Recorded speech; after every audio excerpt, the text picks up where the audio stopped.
ज्ञानी भगवान तो फरमाते हैं कि जीव को जीवन के अंदर जो भी प्रकार का दुख होता है, जीवन के अंदर जो भी प्रकार की दुख या आपत्ति आती है, यानी कि जीवन में जो भी आपत्ति आती है वो दो प्रकार की होती है।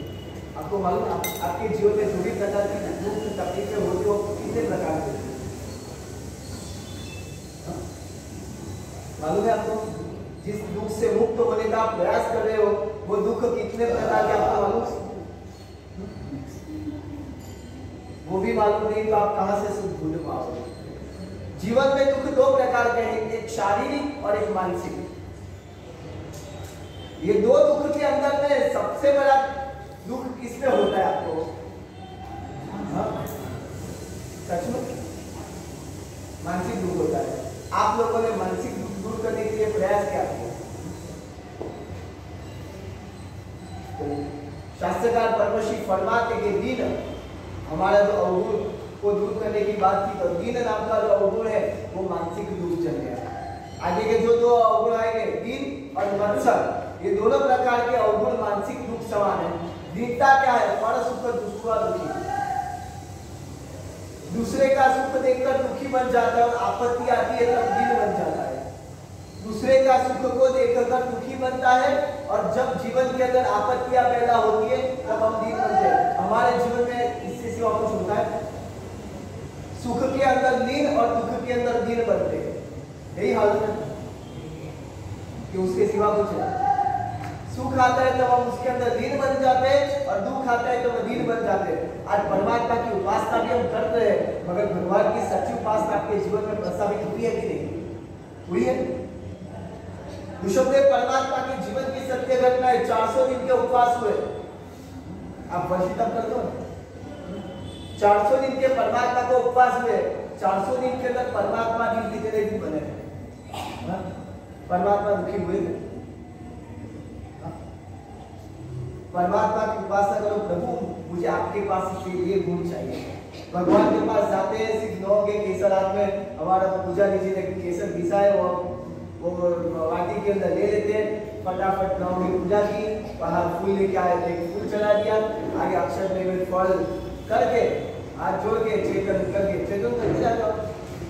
हाँ पक्का सब चेतन करते होगे? चेतन करके आप निकल जाते हो, मगर भगवान के साथ अनुसंधान होता है आपका? भगवान का ये गुण देख के आपको अंदर होना चाहिए, प्रभु आपके अंदर अनिल भावा, भगवान के लिए गुण दिखाया है, भगवान जैसे अनिल भावा। परमात्मा कभी दीन नहीं बनते और दीनता का मूल कारण ये है कि जब सुख आता है तब परमात्मा कभी दीन नहीं बने हैं और दुख के अंदर प्रभु कभी दीन नहीं बने हैं। और क्यों? क्योंकि परमात्मा को सामने वाले व्यक्ति से कोई लेना देना नहीं था और आप लोगों के जीवन के अंदर आपका सुख सामने वाले व्यक्ति पर टिका हुआ है।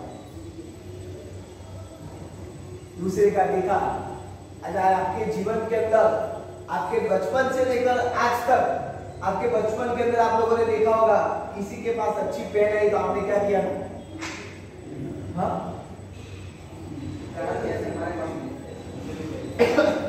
जीत की थी मम्मी के पास कि मुझे भी पायलट की पेन चाहिए, मुझे भी पायलट या पायलट की पेन चाहिए। क्यों? बचपन से मैंने संस्कार पड़े, दूसरे का देखकर हम लेने का जीवन में पसंद करते हैं, दूसरे का देखकर जीवन में। बाद में बड़े हुए, जीवन में बड़े हुए, धंधा पैसा कमाने लगे, बाद में क्या होता है? सामने वाले का अच्छा इतना करवा, मुझे भी ये चाहिए, मुझे भी वो चीज, कोई नया मोबाइल आया तो मुझे भी वो चाहिए। आज हमारे जीवन का सुख दूसरे व्यक्तियों के आधार पर आज हमारा टिका हुआ है। हम दूसरे व्यक्तियों के आधार पर हमारी जिंदगी को पसार करने का पसंद करते हैं और इसीलिए आप लोग शारीरिक रूप से जितने दुखी हो उससे भी ज्यादा दुखी आप मानसिक रूप से हो। कोई दिक्कत नहीं, वो देखने का बंद करो। मुझे मिला है, भगवान ने मुझे दिया है, खाने की कोई तकलीफ है, पहनने के लिए कोई कपड़े की तकलीफ है, खुद का घर है, तो इतना टेंशन लेना है। सब कुछ भगवान ने मुझे दिया है, चिंता करने की क्या जरूरत है? मैं कहता हूँ मुकेश अंबानी के पास इतना रुपया है, क्या सोने की रोटी खाता है?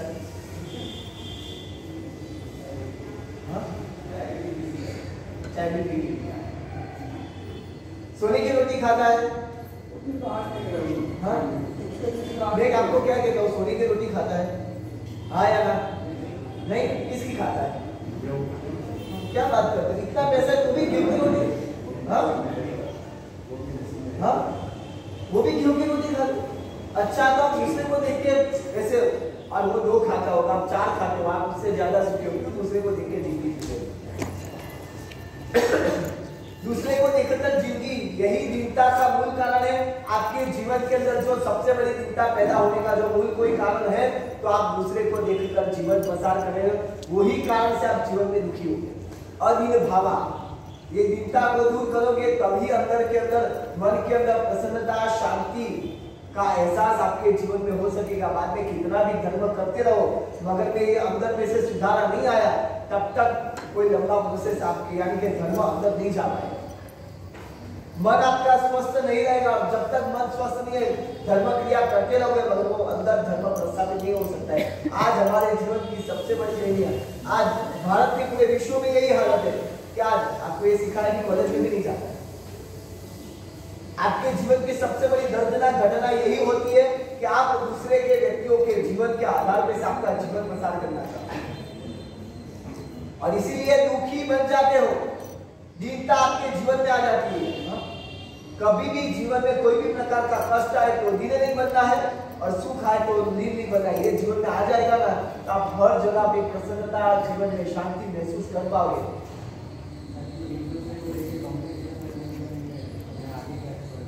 याद रखो, आपके जीवन का लक्ष्य कर बना के आप आगे बढ़ो, मगर कंपटीशन, हमारे वहां कंपटीशन युग हमारे भारतीय परंपरा नहीं थी। स्व उत्कर्ष भावना थी, कंपटीशन भावना नहीं थी। कंपटीशन की भावना ही डिप्रेशन की जन्मदात्री है, और वही आपको जीवन में डिप्रेशन लाएगा। कंपटीशन, आपका कंपटीशन की भावना ही आपको डिप्रेशन पैदा करने का मूल स्रोत है, और वही उसकी जन्मदात्री है। आपको डिप्रेशन में नहीं आना है तो कंपटीशन से मुक्त हो जाओ। आप आपके पुण्य के अनुसार आगे बढ़ते जाओ, आपका विकास करो, मगर उसके पास ऐसा है तो मुझे ऐसा नहीं। मुझे मेरे पुण्य के हिसाब से, मैं मेरी रूटीन मुजब से 6-8 घंटे मेहनत करता हूँ, मैं मेरा प्लानिंग बनाते आगे बढ़ता हूँ। आप आगे बढ़ो, अच्छे के लिए प्रयास करो, मगर दूसरे का देखकर प्रयास मत करो। अच्छे के लिए आप लोग प्रयास जरूर करो, मगर दूसरे को देखकर जब प्रयास करते हो ना, तब आपके जीवन के अंदर व्यथा, वेदना, चिंता, डिप्रेशन, मन के अंदर अशांतियां सभी उसी में से ही पैदा होती लगती है। आज आप लोगों को नींद नहीं आती बाजू वाले की गाली देखकर, इसी के कारण हमारी बहनों में सबसे ज्यादा ये होता है, सबसे ज्यादा। नई साड़ी, आप लगन प्रसंग के अंदर आप और आपकी शादी का गए थे और उन्होंने किसी की साड़ी देख ली, बाद में आपकी हालत क्या होगी आपको पूछ रहा हूँ। वो खुद तो दुखी होते हैं, इनको करते हैं। आपकी हालत, उनकी हालत क्या होती है तो वो जाने, आपकी हालत क्या होती है? हाँ अश्विन भाई, हाँ लाके देनी पड़ी, ज्यादा से ज्यादा 5-7 दिन खींचोगे, बाद में आप यार थको यार ला दो गया, और पहनेंगे तो 2 दिन बाद में दूसरी लगन में जाएंगे, ये साड़ी पहन के दूसरी पसंद आएगी, उसका अर्थ कभी नहीं होगा।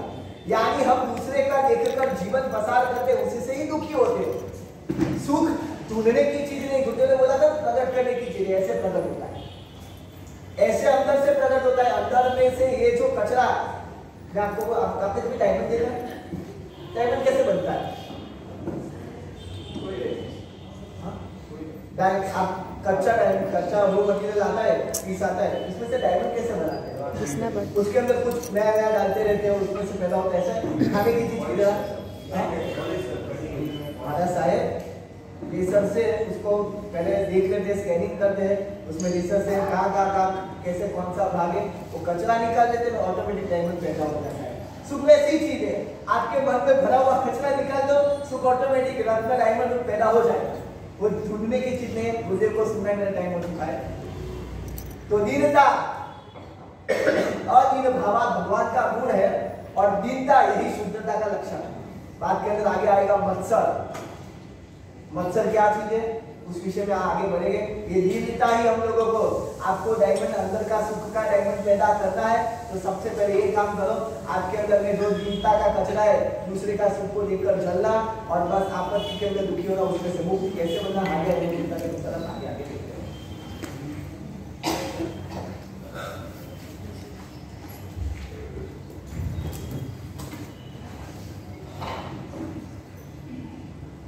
बाकी शरीर प्रवचन का टाइम कितने बजे का है? 8:55। इसके लिए आपके लिए है, क्या बात है? मुझे तो लगा कि मेरा टाइम है 5:55 9 बजे इधर आ जाओ ना, आपके लिए तो अनुकूलता क्या है? ऐसा नहीं चलता है। ये भगवान अरिहंत प्रभु की जिन वाणी की अमूल्य अवखान है, अनादर है। पूरी ताकत लगा के आपको मान लो कि एग्जैक्ट 9 बजे ट्रेन ऊपर चलने वाली है, तो आप कितने बजे स्टेशन पे पहुंचोगे? वहां लगन है, मुझे कहीं पे पहुंचना ही होगा, नहीं तो ट्रेन चली जाएगी। वैसे यहाँ इतना तलसाट नहीं है, इतना थनगनाट नहीं है। भगवान कहते हैं कि सम्यक दर्शन का ये भी एक प्रबल लक्षण है, शुश्रूषा। भगवान की वाणी का एक भी शब्द छूट न जाए, कर्तव्य है, आपका कर्तव्य तो वहां तक है। 9 बजे प्रवचन करना है तो 8:55 8:57 बजे आपको ऊपर आना। गुरुदेव भगवान की वाणी सुनाने के लिए आप पाठ पे पधारिए, वैसी विनती करने का आपका कर्तव्य है। वो कर्तव्य आप चूक रहे हैं। शिक्षक गुरु प्रवचन देने के लिए पधारे, उससे पहले आपको हाजिर होना वो आपका सौजन्य, औचित्य और कर्तव्य है, वो आप सब चूक रहे हैं। इतने पैमाने में आप आसाधना अवमूल्य कर रहे हो, वो ध्यान में रखना चाहिए। और समय पे, और मुझे पक्का विश्वास है आप जो अंदर मन में दृढ़ संकल्प करो तो आप कर सकते हैं। आप संकल्प करो कि मुझे 8:55 बजे पहुंचना ही है, तो आप 90% आप हाजिर हो सकते हो, मगर संकल्प की कमी है, श्रद्धा की कमी है, इसलिए हम नहीं कर पा सकते हैं। आपको रिक्वेस्ट है, कल से दोबारा ध्यान रखिए, 8:55 बजे आपको हाजिर होना है।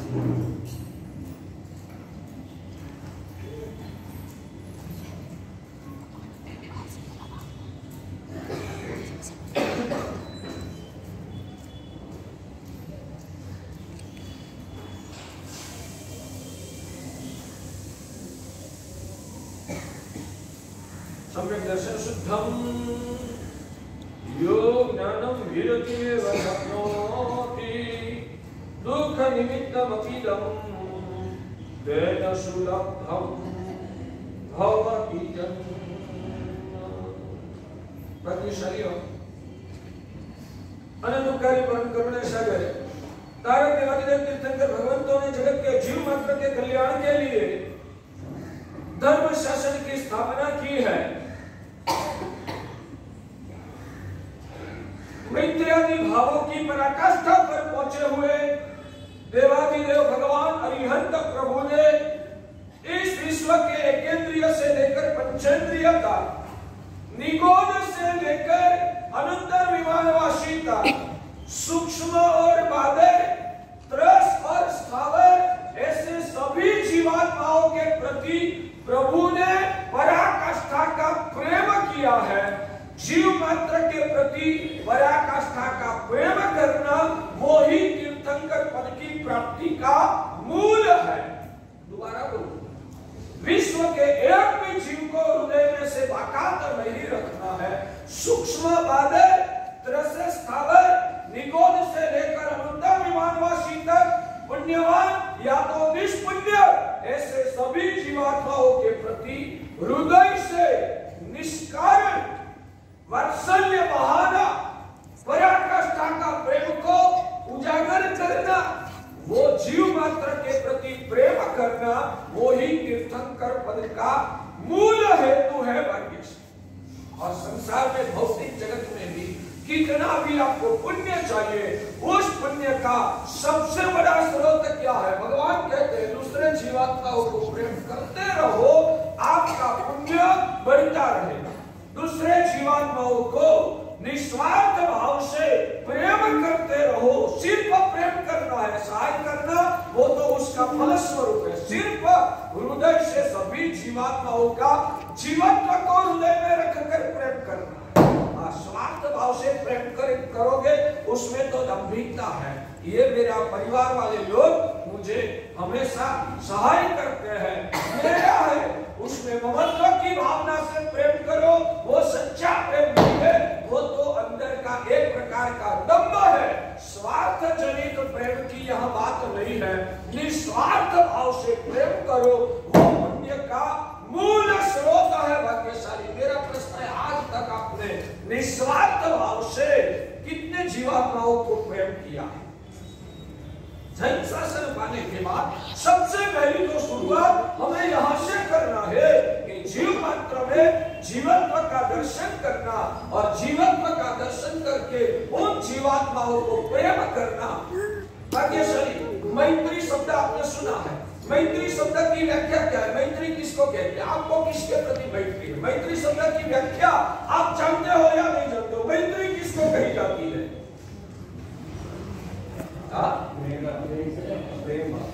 प्रेम और मैत्री दोनों में आवगाव का अंतर है। प्रेम और मैत्री उन दोनों में आवगाव का अंतर है। भाग्यशाली, किसी को मिलके सुख महसूस करना, किसी को मिलके आनंद लेना, वो प्रीति है, वो मैत्री नहीं है, वो प्रीति है। यानी कि दूसरे को दिख के जहां हमको अंदर से आनंद आता है, वैसी व्यक्ति के प्रति हमारा जो अंदर से लगाव बनता है, उस लगाव को प्रीति कही जाती है, मैत्री नहीं कही जाती है। ये प्रीति है। समझ में आया? हाँ, चाहे स्वार्थ भाव से हो चाहे निस्वार्थ भाव से हो, मगर दूसरे को मिलके जो खुशी मिलती है वो प्रीति है, वो मैत्री नहीं है। मैत्री क्या चीज? तो भगवान के शास्त्र में उसका लक्ष्य, उसकी व्याख्या बताइए। सर्व जीव हिताशय परिणाम मैत्री। सामने वाले जीवों की भलाई की भावना, सामने वाले जीवों की भलाई की भावना, वो मैत्री है। समझ में आया? सामने वाले जीवों की भलाई की भावना वो मैत्री है। शायद संत सुदारस ग्रंथ में ये वाक्य लिखा हुआ है, सर्व जीव हिताशय परिणाम मैत्री। श्लोक क्या है? परहित चिंता मैत्री, परहित चिंता मैत्री। ये वाक्य संत सुदारस ग्रंथ में, एक नया ग्रंथ का नाम आपको मिलेगा, लिख के आए हो 50 ग्रंथों का नाम। आप तो बोलते रहो हमारा साहब, तो हम तो हमारी स्वच्छता से जिएंगे, आप जो बोलो वो सब करना हमारे लिए जरूरी नहीं। आप काट पे बैठ के बोलते रहो, हमको जितना मन होगा उतना ही हम करेंगे। याद भी किया था, गुरु महाराज ने 50 नाम लिखने का बताया है, मुझे टाइम नहीं मिला, मैं नहीं लिख पाया, मगर ये मेरी गलती है। गुरुदेव ने आदेश दिया मुझे करना, इतना याद आया था। जिन्होंने लिखा उसको वास्तव में हृदय से मैं धन्यवाद देता हूँ कि आपने इतना पुरुषार्थ किया। तो सर्व परहित चिंता मैत्री। आपको आपके लड़के के प्रति प्रेम है, मैत्री है। आपको आपका लड़का के प्रति प्रेम है, यह मैत्री है। आपकी श्राविका के प्रति आपको प्रेम है, यह मैत्री है। आपका नौकर या आपका जो बॉस हो उनके प्रति आपको प्रेम है, यह मैत्री है। एक बात याद रखना, प्रेम में खुद की खुशी केंद्र में होती है। प्रेम में खुद की खुशी केंद्र में होती है, मैत्री में सामने वालों की भलाई केंद्र में होती है। समझ में आता है?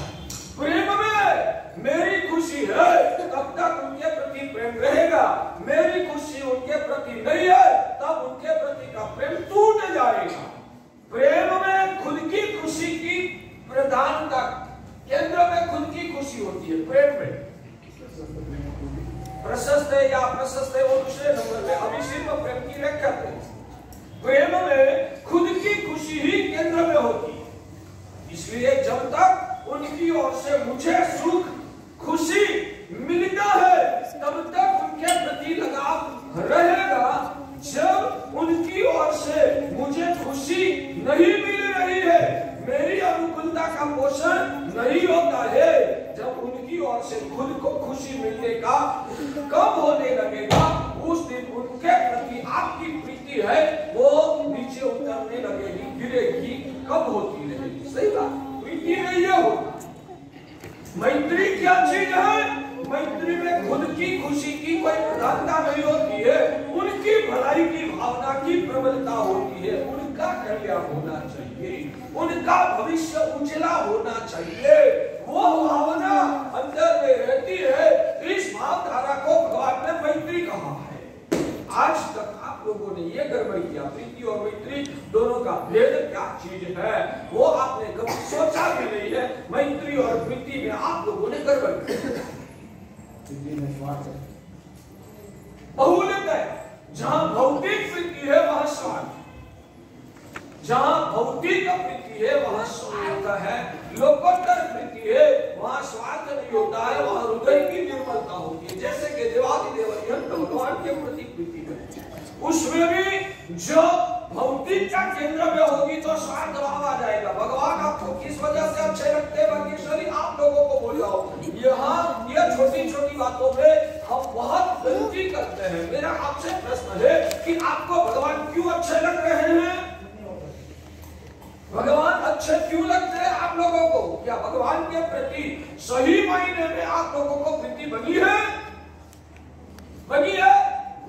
वहां भी स्वार्थ भावना ही है। ये भगवान की पूजा करने से पुण्य बढ़ता है, ये भगवान की पुण्य करने से मेरा भविष्य उजला होता है। और उजला की परिभाषा भी वही है कि संसार में सब प्रकार की अनुकूलता इनकी कृपा से मिलेगी, यानी कि भगवान के प्रति लगाव बनाने में भी भौतिकता की ही प्रधानता रहती है। तो मैं कहता हूं कि आपको वास्तव में भगवान के प्रति प्रीति अभी तक नहीं जमी, भगवत भाव के रूप में प्रीति नहीं जमी है। जो प्रीति है वो स्वार्थ जनित लौकिक प्रीति। भगवान की भी प्रीति लोकोत्तर प्रीति हो तो ही वो आपकी आत्मा का कल्याण कर सकता है। भगवान के प्रति भी लौकिक मायने लौकिक स्तर की जो प्रीति होती है तो वो वास्तव में आपका तात्विक कल्याण नहीं कर सकती। कुछ नहीं कुछ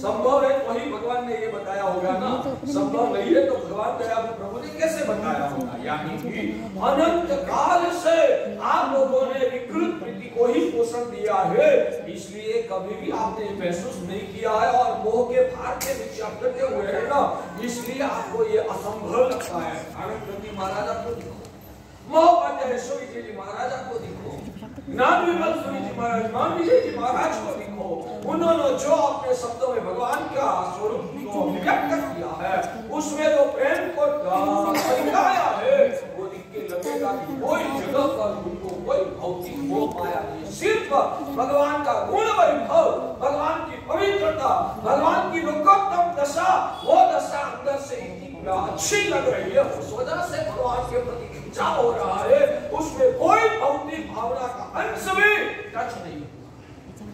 वो तो ज्ञानी है, हम तो बाल जीवी है, तो हमको भी यही इच्छा होगी। वो भी एक दिन बाल जीवी थे, और जैसे मैं आज आपको मिला हूं ना, वैसे ही उनको यशोरी जी महाराज को विजय जी महाराज मिले थे, वैसे ही आनंद जी महाराज को उनके गुरु मिले थे, वैसे ही ज्ञान विमल सूरी जी महाराज को भी उनके गुरु मिले थे। वो सब भी आप जैसे बाल जीवी थे। ये बच्चा है ना, आप भी पहले ऐसा था या नहीं था? आज बड़े हो गए ना, आज वो आप भी उन बच्चे जैसे ही थे, आज आप बड़े हुए हैं ना। आनंद जी महाराज भी आध्यात्मिक जगत में एक दिन बच्चे ही थे, वो बड़े हुए हैं, तो वो हमारे लिए आशा का किरण है। मैं भी आज बाल हूँ, मैं भी युवान पुख्त पीढ़ परिपक्व बन सकता हूँ, मुझे बनना है उतना कम से कम स्वप्न तो दिखना पड़ेगा ना। स्वप्न दिखते हो, मुझे निष्काम भाव का प्रभु से प्यार करना है, वैसा स्वप्न भी आया है, वैसा भाव अंदर से उजागर हुआ है, वो भाव अंदर से उजागर करना है कि प्रभु तेरे प्रति निष्काम भाव का प्रेम मुझे, यानी कि लोगों को प्रेम करना है। लौकिक प्रेम, भगवान का रूप कितना अद्भुत, वो लौकिक प्रेम, भगवान का पुण्य प्रभाव कितना बढ़िया, वो लौकिक प्रेम। लौकिक प्रेम के माध्यम से प्रभु के साथ जुड़ना है। प्रारंभिक दशा में वो भी उचित है, बाल कक्षा में है तो लौकिक प्रेम से ही आपकी शुरुआत होगी। मगर लौकिक प्रेम में ही अटकना नहीं है। लौकिक प्रेम के माध्यम से जुड़कर धीरे धीरे हमें लोकोत्तर प्रेम की स्पर्शना करना है और भगवान का जो आध्यात्मिक स्वरूप है, भगवान की जो वितराग दशा है, भगवान की जो जगत के भावों से निर्लेप अवस्था है, भगवान की जो अभ्यंतर आत्मिक स्थिति है, उस स्थिति को हमें प्रेम करना है। इस प्रेम को लोकोत्तर प्रेम कहा जाता है। आगे चलो, प्रेम और मैत्री की व्याख्या में दोबारा एक बार स्पर्शना करके आगे चलेंगे। जिस प्रीति में खुद की खुशी की प्रधानता है, इसको प्रीति कही जाती है। जिस प्रीति में खुद की खुशी की प्रधानता है, उसको प्रीति कही जाती है। जिस प्रीति में सामने वालों के जीवों की भलाई की चिंता ही केंद्र स्थान में रहती है, ऐसी दूसरे के भली की भलाई की जो भावना है, उस भावना को मैत्री कही है। सामान्य व्याख्या में तो ठीक है, जैसे आपने उदाहरण दिया है, तो वहाँ पे लोकोत्तर प्रीति कोई बताओ, हमारे वहां स्वार्थ का निषेध है नहीं। किसने कहा स्वार्थ नहीं करना? स्वार्थ करने की छूट है, मगर लोकोत्तर स्वार्थ कर, लोकोत्तर स्वार्थ करने की आप लोगों ने स्वार्थ शब्द को पकड़ लिया है कि स्वार्थ नहीं करना चाहिए, मगर उसका एकांत कोई शास्त्र में नहीं लिखा है। बाल्यावस्था में या तो प्रारंभिक दशा में तो खुद का निजी का ही स्वार्थ लिखना है, मगर आध्यात्मिक स्वार्थ और उस स्वार्थ में पूरे जगत की भलाई छुपी हुई है। मैंने मेरी आत्मा के कल्याण के लिए दीक्षा ले लिया। मैंने दीक्षा किसके लिए लिया है? तो उसमें मुझे मेरे आत्म कल्याण की भावना थी। वो भावना की वजह से कितने जीवों को फायदा हुआ वो हमें दिखना है। भाग्यशाली हर रोज आप कितनी एक बाल्टी से स्नान करते हो या आधी बाल्टी से स्नान करते हो? चलो आधी बाल्टी। अब मेरी बात करो, शायद मैं आज संसार में होता, एक उदाहरण, शायद मैं आज संसार में होता, मैंने 10 साल की उम्र में दीक्षा लिया, आज मेरा 40 साल का दीक्षा परिवार है। 40 साल में दिन कितने होते हैं? 40 साल में दिन कितने होते हैं? 360 गुणिया 40 कितना होगा? करीबन 12-15 हजार दिन होगा ना? 15,000 गिनो ना, लमसम अंदाज गिनो। 15,000 दिन तक मैंने हर रोज आधी बाल्टी से स्नान किया होता तो कितनी बाल्टी यूज होता? 7,500 बाल्टी से मेरा स्नान हो जाता। और वो 7,500 बाल्टी जितना जो पानी, उसमें कितने जीव हमारे होंगे? असंख्य जीव होंगे। तो वो असंख्य जीवों को अभयदान मिल गया। वो असंख्य जीवों को अभयदान मिला, किसकी वजह से मिला? मैंने दीक्षा लिया इसलिए। अच्छा, मगर मैंने तो दीक्षा मेरे स्वार्थ से लिया था। मैंने दीक्षा लिया था वो मेरे आत्म कल्याण के लिए लिया था, तो मेरे आत्म कल्याण में उन जीवों की भी भलाई छुपी हुई है। समझ में आया? आज मैं संसार में होता, पूरी रात के दौरान आप कितनी इलेक्ट्रिसिटी का यूज करते हो? पूरी रात के दौरान आप इलेक्ट्रिक का यूज कितना करते हो? कितना? घंटे में गिनो, करीबन 4 घंटा 6 घंटा रात्रि के शाम से सुबह तक आप या तो दिन में भी आप इलेक्ट्रिक का यूज करते हो। तो 24 घंटे में इलेक्ट्रिक का यूज कितना होता होगा? 10-12 घंटे। 18 घंटे। क्या बात, आप श्रावक के इतना तो ध्यान रखो। आप सब बोलते हो तो ध्यान नहीं आता है। 24 घंटे के बदले में आप 12 घंटे में छुट्टी थोड़ी देता हूं। 12 घंटे इलेक्ट्रिक का यूज करते हो तो 15,000 दिन में 15,000 दिन गुणा 12 घंटा कितने घंटे होते? 1.5 लाख, करीबन 1,80,000 घंटे इलेक्ट्रिक का यूज होता। हमारे वहां भगवान कहते हैं 1 सेकंड में इलेक्ट्रिक का यूज करते हैं, उसमें जो अग्निकाय के जीवों की हिंसा होती है वो असंख्य अग्निकाय जीवों की हिंसा होती है। तो 1,80,000 घंटे तक इलेक्ट्रिक का जो यूज होने वाला था वो तो अटक गया ना, तो कितने जीवों की सुरक्षा हुई? मैंने दीक्षा किसके लिए लिया था? वो 1 लाख जीवों को बचा, असंख्य जीवों को बचाने के लिए या मेरी आत्मा का कल्याण करने के लिए? मैंने दीक्षा लिया मेरी आत्मा के। तो ये मेरा या स्वार्थ के अंदर भी जगत का जीवों की भलाई छुपी हुई है, वो ध्यान में रखो। लोकोत्तर जगत में लोकोत्तर स्वार्थ की जब भावना प्रकट होती है ना, उस भावना में क्या होता है, मेरी आत्मा का कल्याण करना है, यानी कि मुझे संसार के बंधनों से छुटकारा पाकर मोक्ष गति में जाना है, वही लोकोत्तर स्वार्थ का रहेगा ना। तो इस लोकोत्तर स्वार्थ में दुनिया के कोई जीवों को परेशानी नहीं है, इस स्वार्थ में भी जगत के जीवों की भलाई छुपी हुई है। इसलिए जिसमें दूसरों का भला है, वैसा स्वार्थ करने में भगवान ने निषेध नहीं किया है। हाँ, जहां तेरा लौकिक स्वार्थ में मोह माया का पोषण है, जिससे तेरा भी संसार बढ़ने वाला है और उस स्वार्थ की वजह से दुनिया के अनंत असंख्य जीवों को तेरी ओर से परेशानी होने वाली है, ऐसे स्वार्थ का भगवान ने निषेध किया है। इसलिए आज तक यहाँ भी और जगह पर भी बहुत सारे लोग ये अज्ञान के चक्कर में फंस जाते हैं। महाराज साहब दीक्षा लेना वो भी एक प्रकार का स्वार्थ ही है, खुद का कल्याण की भावना वो स्वार्थ नहीं है। मगर समझो, भगवान ने एकांत स्वार्थ का निषेध नहीं किया है। जहां आपके स्वार्थ की वजह से जगत के जीवों को पीड़ा परेशानी होने वाली है, वैसा भौतिक स्वार्थ का ही भगवान ने निषेध किया है। आध्यात्मिक स्वार्थ के बारे में भगवान ने कभी निषेध तो नहीं किया है, एक स्टेप आगे बढ़कर ऐसा स्वार्थ करने का भगवान ने उपदेश दिया। जमदार वत्सली तो मैत्री और प्रीति, उस वो चित्र आपका क्लियर हो गया तो आगे चलो। हमको भगवान ने जीव मात्र के प्रति मैत्री करने का उपदेश दिया है, भगवान के प्रति लोकोत्तर प्रीति उजागर करने का भगवान ने उपदेश दिया है। जगत का भौतिक स्वार्थ रूप भौतिक प्रीति हमें करना नहीं है। तो भगवान परम दयालु थे, भगवान के हृदय में विश्व के जीव मात्रा के प्रति मैत्री का परिणाम था और उस मैत्री के परिणाम की वजह से भगवान ने तय किया, भगवान के मन से संकल्प किया, इस जगत के सभी जीवों को वास्तविक सुख का दान करना है। सबसे बड़ा दान कौन सा? वास्तविक सुख का दान करना। एक बात समझ लेना, इस जगत में आप करोड़ों अब्जों रुपया का खर्च करके भी आप जो दान नहीं दे सकते हो ना, वो दान साधु दे रहा है।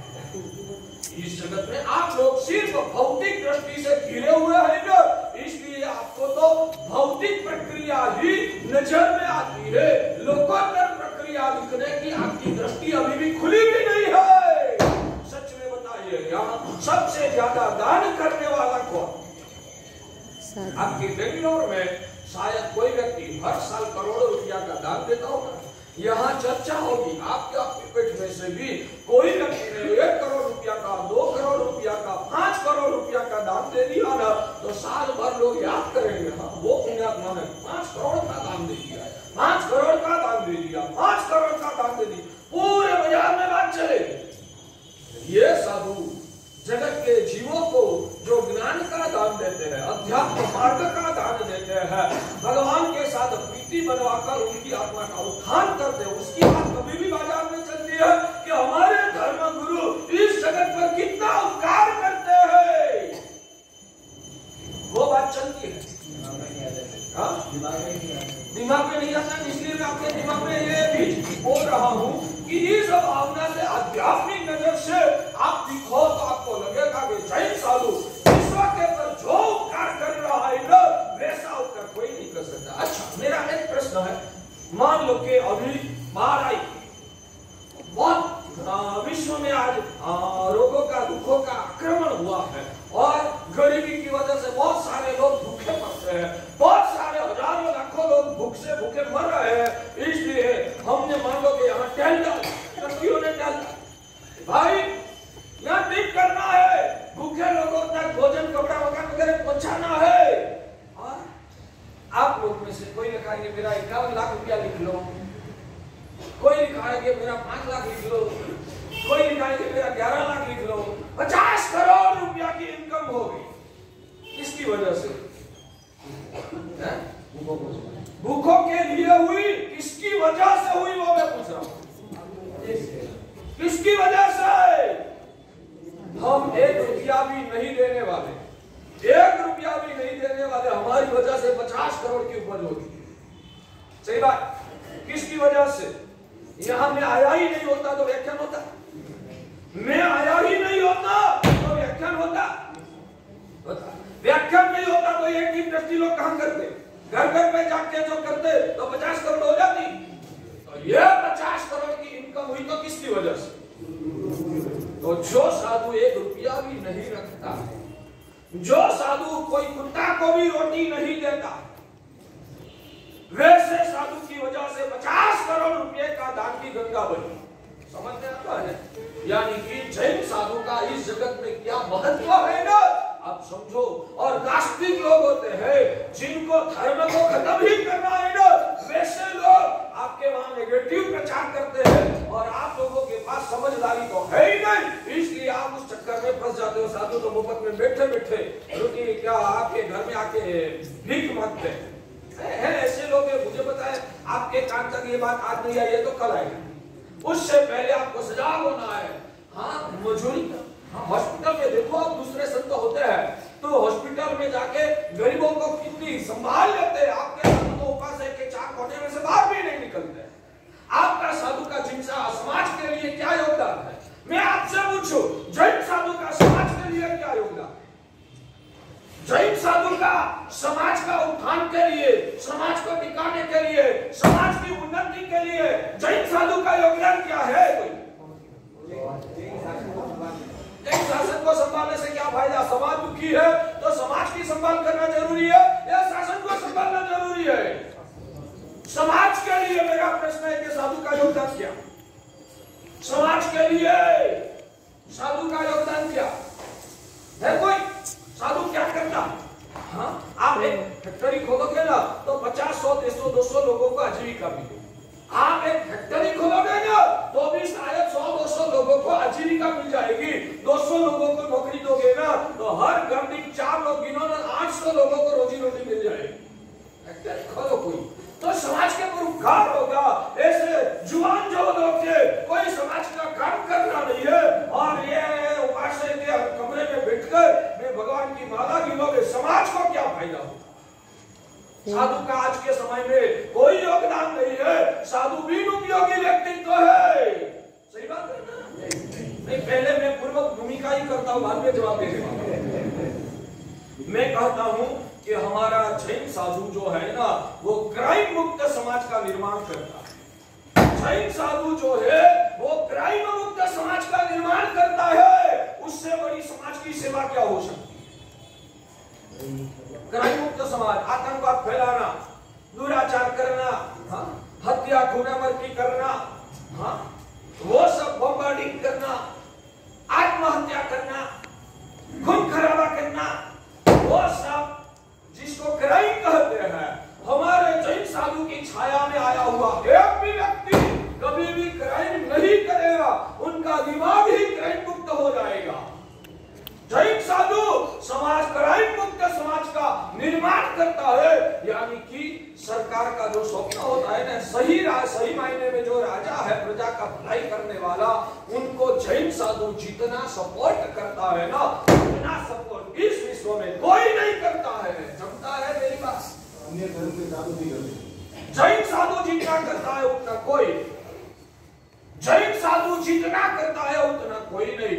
हम क्राइम अटकाने के बदले में आपका दिमाग को ही क्राइम मुक्त बना दें। अभ्यास करना, पता चल जाए। समझ में आता है मेरी बात? तो जैन साधु क्राइम मुक्त समाज का निर्माण करता है और करोड़ों रुपये की जो पैसे की गंगा बहती है ना, वो साधु के उपदेश की वजह से बहती है। वो जैन साधु का समाज के बारे में उपकार है। जैन शासन की बात हम भी साइड में रखो, जैन साधु समाज के लिए क्या उपकार कर रहा है वो बता रहा हूं। एक बात बताओ, जो जैन साधु आपका घर में झगड़े को मिटाते हैं। आप लोगों के घर में, आप जो मेरे सामने आज बैठे हैं ना, आप लोगों के घर में होने वाले संघर्ष, पति पत्नी का झगड़ा, भाई भाई का झगड़ा, देरानी जेठानी का झगड़ा, साधु मिटाता है ना? मिटाते हैं ना?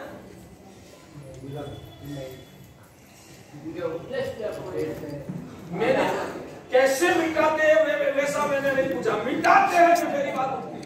अरे मिटाने की बात छोड़ो, खड़ा होने से पहले ही अटका देते। हमारे यहाँ उपदेश में हमने बताया कि भाई तेरे जीवन में जो भी घटना का निर्माण होता है ना, तेरे कर्म की वजह से होता है।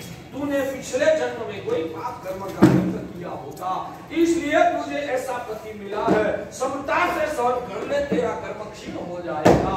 यह भावना का दान करके हम आपकी मानसिकता को शांत बनाते हैं। तो यहाँ उपदेश सुन के घर में आई हुई आपकी सालिका शायद आपके साथ नहीं भी जमा दे तो भी मन में समता रखेगी, मेरा कर्म का उदय है, वैसा करके वो अपना दिमाग को शांत कर देगी। तो आपके घर में झगड़ा खड़ा होने से पहले ही अटक जाएगा। समझ में आता है? तो जैन साधु समाज के लिए कितना उपकार करते हैं वो समझो। आज सबसे बड़ी गरीबता ये है, शायद कोई बोलेगा ना कि जैन साधु समाज के ऊपर क्या उपकार करता है, तो आपके पास सही जवाब देने की खुमारी नहीं है। मैंने सच्ची बात है ना कि गड़बड़ वाली बात है, क्लियर है। हम आपका आरोग्य को स्वस्थ बनाते हैं।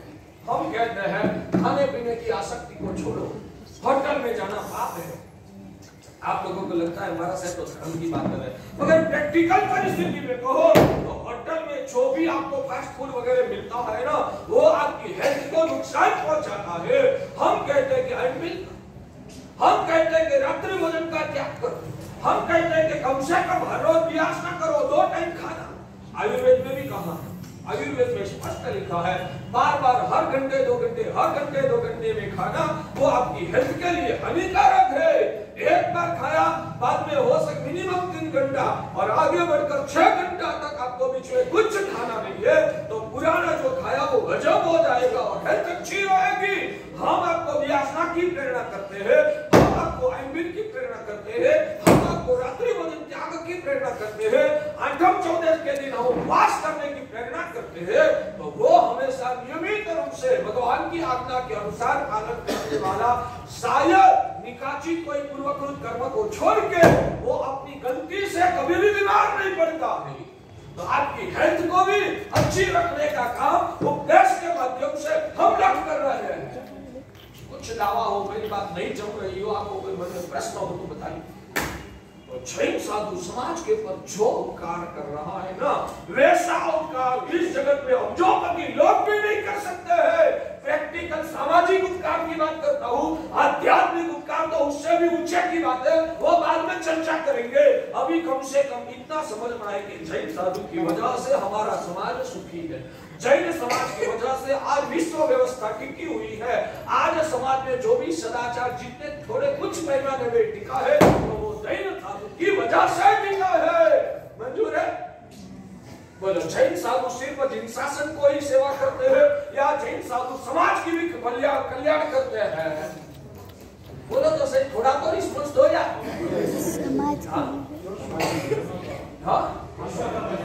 विश्व का कल्याण करते हैं, यानी कि समाज में जैन साधु की जो उपकारिता है ना, उतनी उपकारिता कोई नहीं कर सकते हैं। इतना आपके हृदय में बराबर लॉजिक से बिठाओ बाकी आचार्य भगवान पाठ में देखे उपदेश देखे, बाकी के साधु क्या? बाकी के साधु क्या? बाकी के साधु आपके बच्चों के लिए तैयार हो रहे हैं। मैं आपके लिए काम करता हूँ ना, तो मेरे साधु आपकी भावी पीढ़ी के लिए, आपकी जब नई पीढ़ी आएगी ना, और यही लोग उपदेश देने वाले हैं, मगर रातों रात उपदेशक नहीं हो सकते। उसके लिए खुद को भी वैरागी, परिपक्व, स्थिर चारित्र संपन्न होना होता है। शास्त्रों की पढ़ाई करके तैयार होना होता है। वो करने में उनको 10-15 साल लग जाएंगे और 10-15 साल तक आपके बच्चे भी बड़े हो जाएंगे। अब यही साधु आपके बच्चे को बचाएंगे। जैन लोगों के लिए जिसको प्रवचन देते हैं, दूसरे जो गुरु भगवान, वो सब लोगों के साथ में बिठा के प्रवचन, हम भी सभी को साथ में बिठाते करते हैं। अपने यहाँ पे व्यवस्था विधि नहीं हो रही। अपने ऐसी व्यवस्था नहीं हो रही। व्यवस्था आप नहीं करते हो, आपको क्या पता।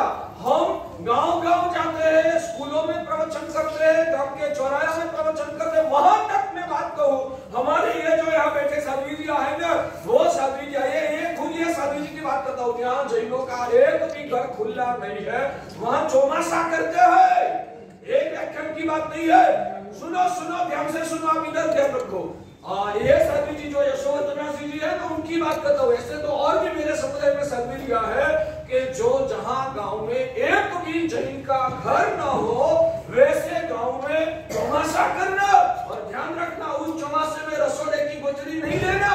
और जैनों के वहां अपन को पता है कि हमारी जो रोटी सब्जी जिस प्रकार की होती है ना, वैसी रोटी सब्जी उनके वहां नहीं मिलती है। वो लोग तो शायद दाल में भी आलू प्याज रखते हैं, या सब्जी भी प्याज और लहसुन की बनाते हैं, तो वो भी नहीं करते हैं। तो हमारे साथी जी रोटला बाजरी का, ऐसे गुजराती है तो गेहूं की रोटी का हमारा ओरिजिनल खुराक है। फिर भी गेहूं की रोटी नहीं मिलती है तो बाजरी के रोटले, वो भी जाड़े जाड़े, वो भी घी अंदर डाला नहीं है तो सूखा, उसके साथ दूध या गुड़ लेके दिनों तक महीनों तक उनका जीवन उन्होंने गुजारा है। और कितने जैनों को आज भी जहां चौमासा किया, इतना अंदर संस्कार डाला है कि चौमासा करने के बाद 5-5 साल 8-8 साल हो गया ना, वहां गांव वाले पटेल ब्राह्मण वगैरह आज भी सामूहिक प्रतिक्रमण करते हैं हर रोज। आप जैसा नहीं के प्रदूषण में करना, आप जैसा नहीं के प्रदूषण में करना, आज भी 12 मास या चौमासा के 4 मास आज भी वो लोग सामूहिक प्रतिक्रमण करते हैं। हम अजैन गांवों में पाठशालाएं चलाते हैं। हाँ, क्या आपको जिन शासन प्यारा लगता है? हम ये जो काम कर रहे हैं वैसा काम करने में आपको जुड़ने का मन है? नहीं, चाहे हमको तो व्याख्यान सुनना, तालियां बजाना, हमको पहली पूजा का चढ़ावा लेना है तो वो ले लेना। हमारा कोई जन्मदिन या कोई ऐसा दिन आया तो उस दिन हम यहाँ संग पूजा करा देंगे, उसमें हमारा धर्म सीमित है। भगवान का शासन के लिए जो भी करना पड़े है तैयारी। हमको तो सुनना है, बातें करना है, हमारी जो घरेड़ है ना, उस घरेड़ में से बाहर निकलने की भी आप लोगों की तैयारी नहीं है। भाग्यशाली हमारा भगवान ने कभी भी सभी जैन करु शासन रसी ऐसी भावना नहीं रखी है। सभी जीव करु शासन रसी की भावना भगवान अरिहंत प्रभु ने रखी है। और आज हम हृदय में भगवान का शासन छुआ है, भगवान की भावना छुई है, तो उस हिसाब से हम तो हमारी ओर से काम करते भी रहते हैं। जिस गांव में हम बिहार करते जाते हैं ना, हमारे गुरुदेव भद्रंकर सूरी दादा ने हमको सिखाया है कि जिस गांव में पैर रखा और जिस गांव का रोटी या दूध भी खाया, यानी कि जिस गांव में हमने भोजन लिया, उस गांव का हमारे सिर पे ऋण है। उस गांव में शायद 2-4 ही जैनों का घर हो, या तो एक भी जैन का घर न हो। पटेल ब्राह्मण वैष्णव चौधरी रबारी जो भी हो, उन लोगों के सामने प्रवचन करने के लिए वो काम हमें छोड़ना नहीं है। वैसा हमारे ये दादा गुरुदेव भद्रंकर सूरी दादा ने हमको उपदेश दिया है, दिया है, सिखाया है। आज तक स्कूलों के अंदर हमारे शिष्यों ने, मेरे शिष्यों की बात करता हूँ, जो बोलते हैं छोटे छोटे साधु क्या करते हैं, मेरे शिष्यों की बात करता हूँ। स्कूलों के अंदर 1 लाख से ज्यादा बच्चों को हमने प्रवचन सुनाया। आपने कभी सोचा हमारे साहब यहाँ आए हैं तो हमारे अक्की पेट में अपना जैन समाज को छोड़ के सिद्धि समाज के भी बहुत सारे घर है, पुरोहित समाज के भी बहुत सारे घर है। हमारे साहब भगवान ने तो सभी का भला चाहा है, तो इन सभी को भी प्रतिबोध करने के लिए आप कुछ तो करो। विनती किया आप घर में यहाँ बोलू, कल यहाँ मान लो कि सिद्धि समाज और पुरोहित समाज भी व्याख्यान में आने लगेंगे। आप लोगों की मानसिकता क्या होगी? आपकी मानसिकता की बात करता हूँ। जो मानसिकता है उसको तो आपको वो तो कर रहा हूँ, वो तो करता हूँ। अभी मेरा काम वो तो है ही भाग्यशाली। यानी मूल बात पे वापिस आता हूँ। ये तो मैंने टेम्पररी प्रासंगिक के साथ, अपन सच में कहूँ ना तो आप लोगों को आपके धर्म गुरु के प्रति जो गौरव और बहुमान होना चाहिए ना, वो आपको खुद को, जो गुरु के प्रति मान, जिस व्यक्ति के प्रति लगाव होता है ना, उनका प्रचार प्रसार बातें गांव में आप खुद फैलाते हो। जैन साधु के बारे में आपने कितनी बातें फैलाई, प्रयास में जाते हो ना। जैन साधु हमारे आज के कलिकाल में भगवान महावीर का 2500 साल पसार हो जाने के बाद आज संज्ञान बल टूटा है, बाहर का संयम का पालन करने का संजोग भी प्रतिकूल हुआ है। उस जमाने में भी हमारे युवा साधु साल पहले रिक्शा लेते हैं, 18 साल 20 साल 22 साल 24 साल 28 साल, कितना निर्मल ब्रह्मचर्य का पालन करते हैं।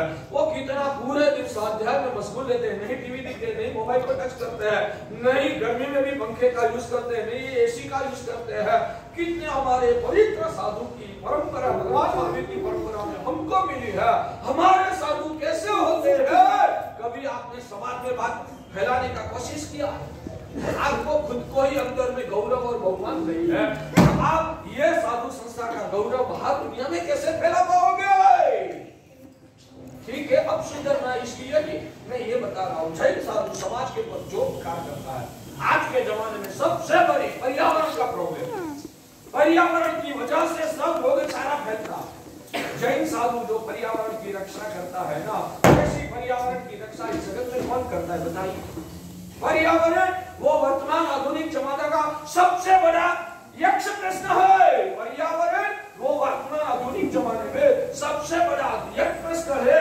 तो वो पर्यावरण की रक्षा साधु खुद भी करता है और अपने अनुयायियों को वो पर्यावरण की रक्षा करने का सिखाता है।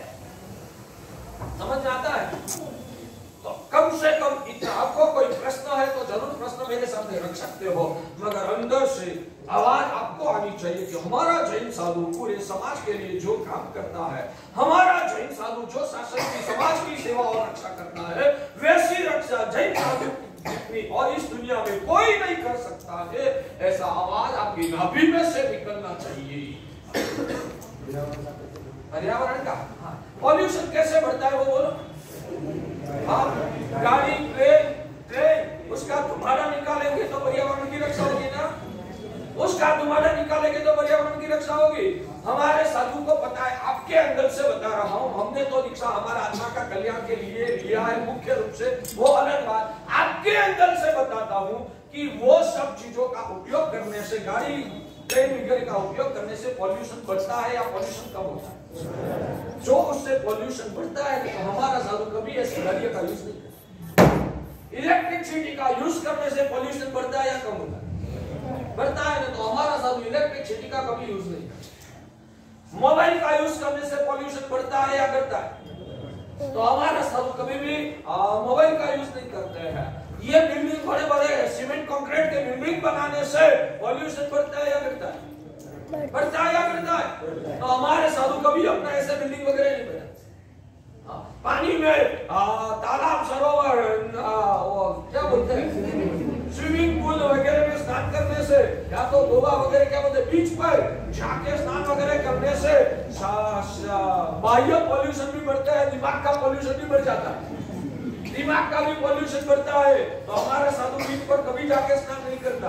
समझ में आता है? जो भी आधुनिक यांत्रिक प्रक्रिया है जो पॉल्यूशन बढ़ाने वाली है, ऐसी एक भी चीज का साधु उपयोग तो नहीं करता है। आपको भी वो सिखाता है। हमारे वहां मान लो कि या हमारी बहनें सब समय कर रही है, आप भी समय कर रहे हो, पूरे चौमासे के दौरान आपकी ओर से कितना समय होगा? अंदाज लगाओ ना, परफेक्ट आंकड़ा नहीं चाहिए, अंदाज आंकड़ा लगाओ। तो हमारे भाइयों और बहनों सभी का मिलकर कितने समय होंगे? 4 महीने का 15 से 20,000 जितने समय होंगे। अच्छा, 20,000 समय के दौरान उन्होंने जो प्रतिज्ञा करके विश्व के सभी जीवों को अभयदान दे दिया, सभी यांत्रिक प्रक्रिया को उन्होंने निषेध कर दिया। तो 20,000 समय यानी के 20,000 घंटा तक जो भी पॉल्यूशन आपकी ओर से बढ़ने वाला था, वो सब पॉल्यूशन में ब्रेक लग गई। 20,000 घंटे तक जो पॉल्यूशन बढ़ता है मोबाइल की वजह से, इलेक्ट्रिसिटी की वजह से, या तो जल संचार वगैरह का उपयोग करने की वजह से, वाहन वगैरह की प्रक्रिया से, जो भी पॉल्यूशन बढ़ने वाला था वो पॉल्यूशन 20,000 घंटे तक तो इतना तो कम रहेगा ना। अच्छा, वो समय करने का आपको किसने सिखाया? साधु भगवान। वो समय करने का आपको किसने सिखाया? साधु भगवान। साधु ने सिखाया।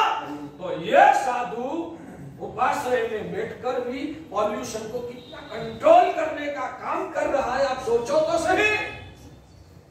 हमारा साधु विश्व में जब अनाज पानी का संकट है, अनाज पानी का जब संकट चल रहा है, तो कितने अनाज का बचाव करते हैं। बेंगलोर में एक संवत्सरी के दिन कितने उपवास होते हैं? एक बेंगलोर में, सिर्फ बेंगलोर, भारत पर की पूरे कर्नाटक की बात मैं नहीं करता हूं, सिर्फ बेंगलोर में संवत्सरी के दिन कितने उपवास होंगे? 5-7 हजार, यानी कि 5-7 हजार लोग एक दिन उपवास करेंगे तो एक दिन के उपवास की वजह से कितने लोगों का खाने का बच जाएगा? जब अनाज का संकट है, गरीब लोगों को खाने का नहीं मिलता है, तो हमारा जैन साधु उपदेश देकर, हाँ हमारा उपदेश देने का तरीका अलग है। हम भले धर्म के नाम से आपको सिखाएंगे, मगर उसका फायदा तो समाज को ही मिलने वाला है ना। उसका फायदा किसको मिलेगा? समाज को मिलेगा। एक बेंगलोर में 5 से 7 हजार उपवास होगा तो खाना कितना बचेगा? ये तो एक संवत्सरी के दिन की बात बताई। पूरे 8 दिन में कितना उपवास होगा? अच्छा, मैं आपको एक दूसरा प्रश्न करता हूं कि मान लो कि आज आपने उपवास कर लिया, आपका हर रोज का कितना फर्क कितना? आप एवरेज बताओ ना, 4 रोटी मानो ना। आज आपने उपवास कर लिया तो कल आप 8 रोटी खा लोगे ना। यानी कि ऐसा नहीं है कि आज उपवास किया तो दूसरे दिन इतना 2 गुना खा जाएगा। यानी कि खाना जितना होता है उतना ही होता है। तो जितना उपवास जैन शासन में होगा, इतना अनाज पानी समाज के लिए बचने वाला है। तो बेंगलोर की बात करो, सिर्फ संवत्सरी के दिन 5 से 7 हजार उपवास होगा तो प्रदूषण के 8 दिनों में, पहला दिन का गिनो, कल्पधर का उपवास गिनो, जो लोग 28 करते वो सब गिनो, तो टोटल उपवास कितने होंगे? एक अकेले बेंगलोर नहीं, 1 लाख तो नहीं होता, 15-20 हजार 25 हजार उपवास हो जाएगा अकेले बेंगलोर में। प्रदूषण के दौरान 15-20 हजार उपवास हो जाता है तो पूरे कर्नाटक में टोटल कितने उपवास होते हैं? 1-1.5 लाख 2 लाख 2.5 लाख उपवास हो जाएगा पूरे कर्नाटक में। तो हुगली भी आता है, हॉस्पेट भी आता है, गंडक भी आता है, चित्रदुर्गा भी आता है, दावणगिरी भी आता है, ऐसे सब प्लेस गिनो तो अकेले कर्नाटक में प्रदूषण के दौरान 2-2.5 लाख तो उपवास होगा ना। अंदाज की बात, अकेले कर्नाटक में 2.5 लाख उपवास प्रदूषण के 8 दिन दौरान होगा तो महाराष्ट्र में कितने होंगे? महाराष्ट्र तो कर्नाटक से भी बहुत बड़ा है। गुजरात में कितने होंगे? राजस्थान में कितने होंगे? मध्य प्रदेश में, उत्तर प्रदेश में कितने होंगे? टोटल भारत भर में मिलाओ तो कितना उपवास हो जाएगा 8 दिन के दौरान? करीबन 10, 15, 25 लाख होगा ना। अंदाज मैं भी गिनने के लिए नहीं गया, मगर 25, 50 लाख, 20 लाख होगा ना। तो 20 लाख उपवास होगा, 25, 30, 40 लाख उपवास होगा तो कितने गरीबों के लिए भोजन पानी बचेगा? जैन साधु पर्यावरण की रक्षा और समाज की सेवा। और ये साधु आपको उपदेश देके सिखाते हैं कि प्रदूषण में उपवास करना चाहिए। कोई साधु धर्म का उपदेश ही नहीं देगा तो क्या उपवास करोगे? तो ये जो उपवास करके 25-50 लाख लोगों का खाना, वो तो 8 दिन का ही गिना है। अभी हमारी जो बहनें अनमिल करती है उनका सुबह साँझ का खाना मिल जाता है। अभी हमारी बहनें जो उपवास करती है तो सुबह साँझ का खाना बच जाता है ना। वो सब तो गिनती में लिया ही नहीं है। तो जैन साधु अपने उपदेश से समाज के लिए कितना खाना बचाते हैं समझ में आता है बाकी सर? ऐसे तो बहुत सारी गिनतियां। अभी वो सब, ये तो क्या सिर्फ सिंपल दिखाया आपको, यानी कि सबसे पहले आपको मानो, ये तो शारीरिक और भौतिक बातें बताई।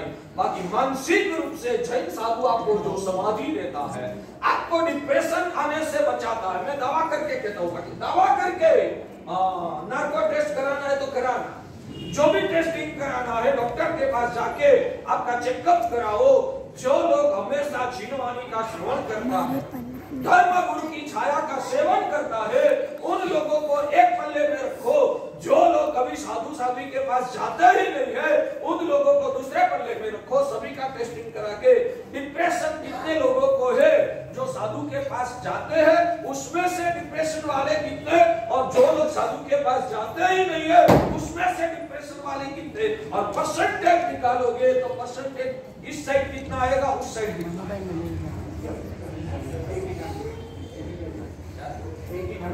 80-20, यानी कि जो साधु के पास जाते नहीं है, ज्यादातर 80% लोग वो डिप्रेशन में रहते हैं। साधु के पास जाने वालों को कर्म की थियोरी का पता है, ये सब विनाशी है, वो सोच समझदारी है, इसलिए वो समाधि को टिका सकता है और दुख के संजोगों में भी वो अपनी मानसिकता को टिका सकता है। सही बात है या गलत बात है? तो मैं कह रहा हूं, क्या ये साधु की ओर से होने वाला सामाजिक उपकार आपको नजर नहीं आता है? सामाजिक उपकार भी, आध्यात्मिक उपकार, धर्म की थियोरी, जिन शासन की व्यवस्था, वो सब आध्यात्मिक परिबलों को साइड में रखो।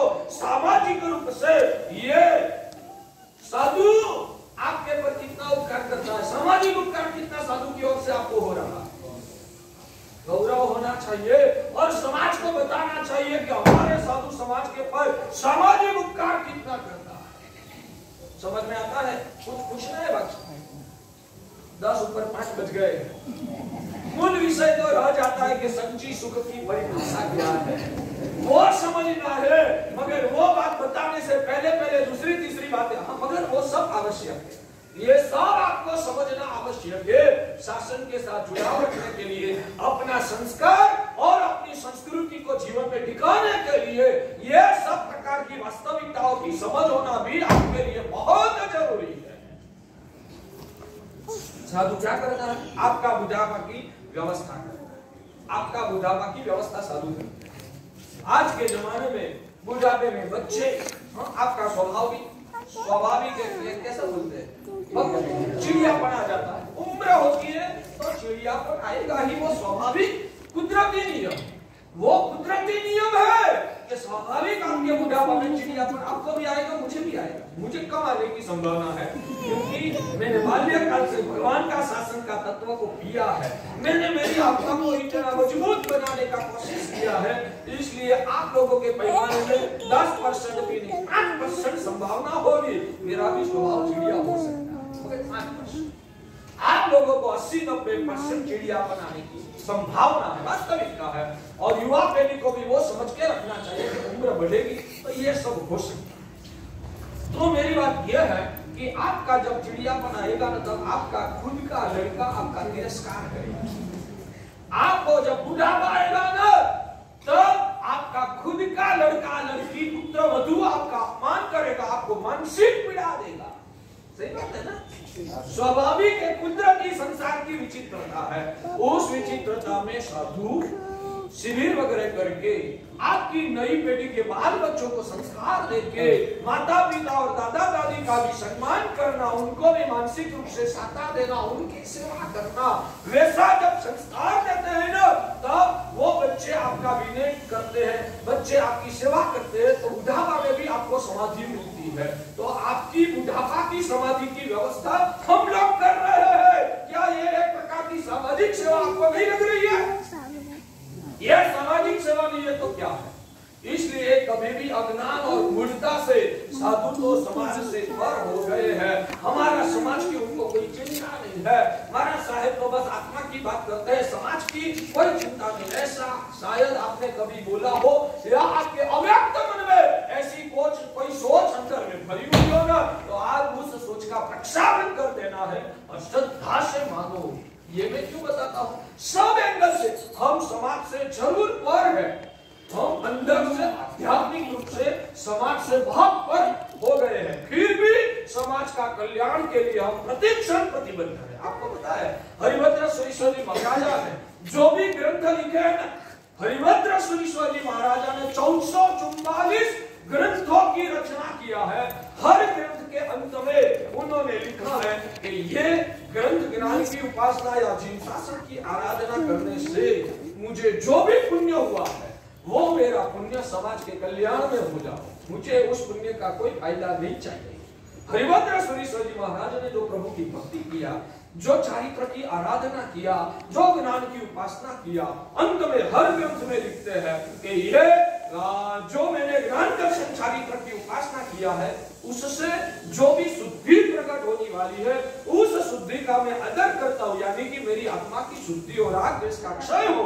मगर ये उपासना करने से जितना भी पुण्य पैदा हुआ है ना, वो मेरा पूरा पुण्य मैं समाज को यानी कि जगत के जीवों को दान दे देता हूँ। मेरा पुण्य के प्रभाव से जगत का कल्याण हो, वो ही भावना उन्होंने ग्रंथ में रखी है। क्या इतनी उदारता आज के समाज में कोई उदाहरण भी मिल सकता है?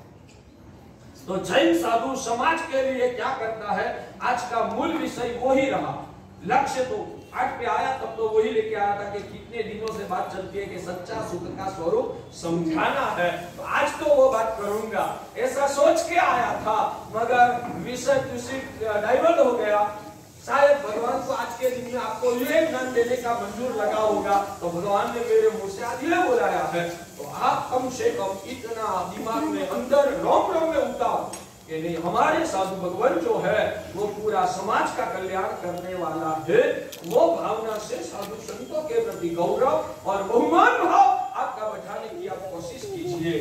तो हम बात वो थी कि लोकोत्तर स्वार्थ करने का भगवान ने मना नहीं किया है, क्योंकि लोकोत्तर स्वार्थ साधना करने में यानी कि आत्म कल्याण की साधना करने में आत्मा का तो कल्याण है ही, परोक्ष रूप से विश्व की जीव सृष्टि का कल्याण उसमें छुपा हुआ है। इतने सारे जीवों की हिंसा मेरी ओर से 40 साल से बच गई ना। इलेक्ट्रिक यूज नहीं करना, आप एक स्कूटर लेके यहाँ से बाजार में जाओगे, आपके टायर के नीचे कितने जीवों की हिंसा होगी। आप एक स्कूटर लेके यहाँ से बाजार में जाओगे, एक स्कूटर लेके यहाँ से अपने घर पे जाओगे, टायर के नीचे ट्रक कितने जीवों की हिंसा होगी। यहाँ से सिर्फ 1-2 किलोमीटर आपका घर तक जाना है, कितने नीचे चींटी मकोड़ी जीव जंतु होगा तो मर जाएगा। क्या जमीन बिग स्कूल चलाने आया स्कूटर चलाने वाले, तो 1 किलोमीटर भी आप स्कूटर चलाओ तो उसमें भी स्थावर जीवों की हिंसा होती है। कल्पना करो, कल्पना की बात है, मैंने रिक्शा नहीं लिया होता तो 40 साल तक मैंने व्हीकल का यूज कितने किया होता, नहीं लिया होता रिक्शा तो कितने व्हीकल के कितने किलोमीटर का मैंने मुसाफरी किया होता, हजारों लाखों किलोमीटर। वो हजारों लाखों किलोमीटर तक जिस व्हीकल में बैठकर मैं मुसाफरी करता, उस टायर के नीचे जो भी जीव मरते वैसे कितने जीवों की हिंसा हो जाती, कल्पना तो करो। उन सभी जीवों को मैंने रिक्शा लेके हैरान दे दिया। वो रिक्शा मैंने किसके लिए लिया था, मेरे लोकोत्तर स्वार्थ के लिए, यानी कि आत्मा का कल्याण करने के लिए लिया था। यानी कि मेरा लोकोत्तर स्वार्थ भी जगत के जीवों के लिए फायदा कारक होता है। इसलिए भगवान ने कभी भी लोकोत्तर स्वार्थ की साधना करने का मना नहीं किया है। तो जहां जहां लोकोत्तर स्वार्थ की बात आए तो इसमें से वो पीछे लाल शर्ट वाले भाई भी बार बार पूछते कि ये स्वार्थ नहीं है, ये स्वार्थ नहीं है, तो अब समझ लो ये स्वार्थ है, तो ऐसा स्वार्थ करने का भगवान ने अनुमति दिया है, वैसा स्वार्थ की कोई मना है ही नहीं। इसलिए अब दोबारा वो प्रश्न बीच में नहीं आना।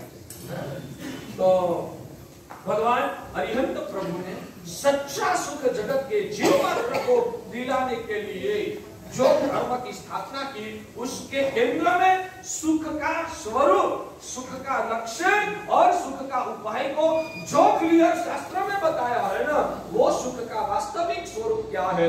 आप जिसको सुख मानते हो, आप लोग जिसको सुख मानते हो, वो वास्तव में क्या सुख है या सुख का भ्रम है, वो चर्चा आगे के दिनों में हम करते रहेंगे। ये जीववाणी सुनकर आपका मिथ्यात्व का जहर पिघले और आपका सम्यक दर्शन अंदर से उजागर हो, आपका मोक्ष मार्ग का दरवाजा खुल जाए और आप आत्म कल्याण की यात्रा में आगे बढ़ो। वही परमात्मा के चरणों में मंगल कामना, वही अंतर से आशीर्वाद।